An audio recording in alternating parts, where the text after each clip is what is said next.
ডাকসু নির্বাচনের প্রচার প্রচারণার দিকে নজর রাখছেন আমাদের সহকর্মী রেজওয়ান ফয়েজ। আমরা যোগ দিচ্ছি তার সঙ্গে।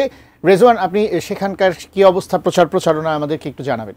আসলে নির্বাচন ঢাকা বিশ্ববিদ্যালয় ডাকসু নির্বাচন যেটা হচ্ছে সেখানকার নির্বাচন কমিশন থেকে ব্রিফ করা হয়েছে। তারপর শিবিরের ছাত্র শিবিরের যে প্যানেল তারা বক্তব্য দিয়েছেন।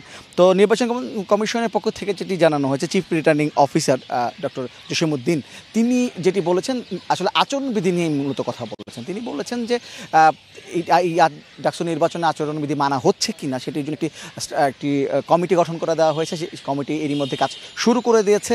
সেই কমিটির পক্ষ থেকে জানানো হয়েছে যে এরই মধ্যে বিভিন্ন জায়গায় আচরণবিধি লঙ্ঘন করে কিছু ব্যানার ফেস্টুন লাগানো হয়েছিল বিভিন্ন প্যানেলের পক্ষ থেকে। সেসব ব্যানার ফেস্টুন আজকে নামিয়ে ফেলা হয়েছে, তবে কোনো ধরনের নোটিশ কাউকে দেওয়া হয়নি। তবে আগামীকাল থেকে যদি কেউ এই আচরণবিধি লঙ্ঘন করে তাদের বিরুদ্ধে শাস্তিমূলক ব্যবস্থা নেওয়া হবে বলে জানিয়েছেন।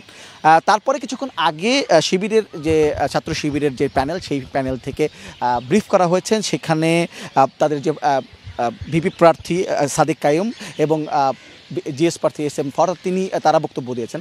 তারা যেটি বলছেন মূলত যে তাদের কিছু ব্যানার ফেস্টুন নামিয়ে ফেলা হয়েছে রাতে। তারা বলছেন যে তারা কিন্তু এই ব্যানারটি লাগানোর আগে সেই নির্বাচন কমিশনের সঙ্গে কথা বলেছিলেন এবং তারা বলেছেন যে তারা আচরণবিধি লঙ্ঘন না করে যদি ফ্রেমের মধ্যে পোস্টারগুলো লাগান এবং পরিচিতিমূলক পোস্টার লাগান কোনো সমস্যা আছে কিনা। তখন নির্বাচন কমিশন থেকে নাকি তাদের বলা হয়েছিল যে কোনো ধরনের সমস্যা নেই।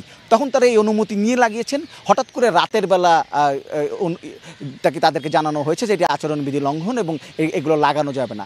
তাদের অভিযোগ যে এটি এক ধরনের বিভিন্ন জায়গা থেকে ওহি আসছে নির্বাচন কমিশনের উপর, তারা অভিযোগ করছেন এবং এরপরে একটি দলকে বা একটি প্যানেলকে, একটি ছাত্র সংগঠনকে সুবিধা দেওয়ার জন্য আসলে এসব করা হচ্ছে। এবং তারা বলছেন যে যেসব সিদ্ধান্ত, অনেকগুলো সিদ্ধান্ত নেওয়া হচ্ছে যারা এই নির্বাচন কমিশন, সেই সিদ্ধান্ত থেকে বোঝা যায় যে নির্বাচন কমিশন এবং বিশ্ববিদ্যালয় প্রশাসন একটি সংগঠনকে সুবিধা দিচ্ছে, এমনই অভিযোগ তারা করেছেন। এবং তারা বলছেন যে এটি লেভেল প্লেইং ফিল্ড তৈরি করার ক্ষেত্রে কিন্তু বড় ধরনের সমস্যা তৈরি করবে, এমন অভিযোগ তারা করেছেন। তারা বলছেন যে সবার ক্ষেত্রে যেন সমান আচরণ করা হয়, এই দাবি তারা করেছেন। মোটামুটি এই ছিল আসলে এখন বিকেলে যেটি ঘটনাগুলো ঘটেছে, এখন পর্যন্ত এই ছিল সব কিছু মিলে আসলে।